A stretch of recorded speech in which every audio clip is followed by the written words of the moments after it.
guys, what's up? Michelle Afsalzadeh here, and happy quarantine. Some of you guys may have caught Chris Appleton's and I live video where he walked and talked me through how to get the beautiful JLo inspired curtain bangs. Now that I have these beautiful curtain bangs, a lot of other people do too, I wanted to just show you guys how to get a quick and easy universal bang blowout. First step is to section off your bangs so that way you can securely pull back all your other hair. So then I'm gonna just take this guy out, wet my bangs down.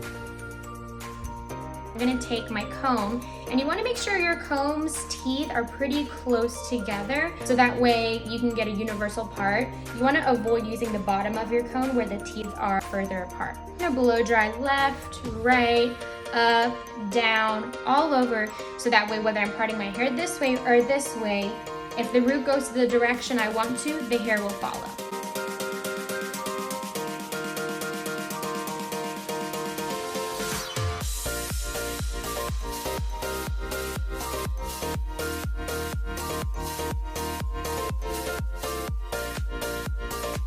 Now that my root is dry, now I want to work on the end. I'm going to take a bristle brush and make sure my nozzle mirrors my brush. I'm going to blow dry upwards, let it sit for a second, hit it, and then pull it down.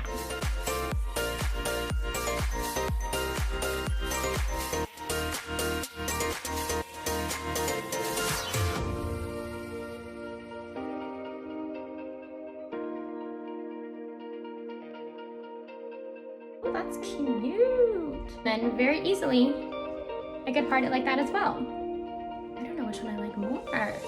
Or you could do it in the middle. I think we'll do middle today, but who knows tomorrow. There you guys have it, how to create a universal bang blowout. Let me know if you liked this video, if it was helpful. Let me know what you want to see next. Bye.